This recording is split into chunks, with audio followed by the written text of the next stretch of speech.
subject that we are talking here, high viscosity mixing, and the mechanisms in the case of high viscosity mixing. When it comes to high viscosity mixing, the mixing is achieved only by mechanical action or by forced shear or elongation flow of the matrix.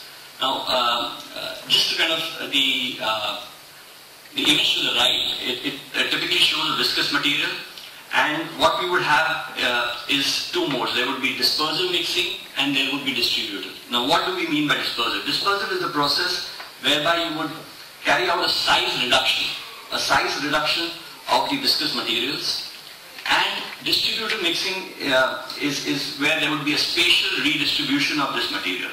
So there is shear, there is size reduction, and then there is a convective motion, there is spatial redistribution, and that's when the combined product would give you the viscous material. To explain this point a little further, this is styrene butadiene rubber being masticated in a masticator mixer, and as you can see here, that there is a constant stretching, folding, kneading, pulling, happening over and over again. And as that happens, you can see the load just increases, the torque requirement goes up. Again, to explain the point that this is where the challenge is with high viscosity mixing, and it explains there. The figure to the left would explain you that in the area between the container and the mixing blade, that's where the dispersive mixing really happens. That's where the shear, the particle size reduction takes place. And the rest is the moment which is caused by the action of the blades, and distributive mixing happens. Just a few definitions. Dispersive mixing is defined as the breakup of agglomerates or lumps to the desired ultimate grain size of the solid particles or the domain size of the other immiscible fluids. Distributive mixing. Distributive mixing is defined as providing spatial uniformity of all the components and is determined by the history of deformation imparted to the particles. And finally, convective mixing. Convective mixing in the laminar regime is effected by shear, kneading and stretching of material and results in reorientation of the dispersed elements. It's the mixing elements, it's the mixer which actually gives these mixing mechanisms, which affects these mixing mechanisms, and that's what mixing happens for high viscosity materials. Just to kind of drive down the point on the challenges that would typically be there with mixing of high viscosity materials. As you can see here, this is an example of a batch mixer for thread compound, and the typical Banbury type mixer. So initially, when you load the material, the bulk density is low. With the RAM coming down, the material would tend to get a little more dense. And as the mixing takes place, the specific gravity of the final product is much higher as compared to the raw materials. Onto the left-hand side, you can see that the motor power that kind of keeps increasing. As the power goes up, the torque that increases. There is an increase in temperature.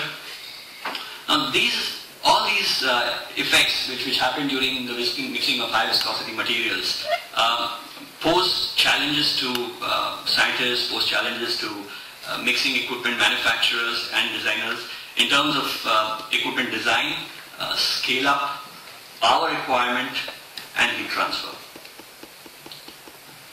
Let's now look at the mixers which are commonly used for mixing of high viscosity materials.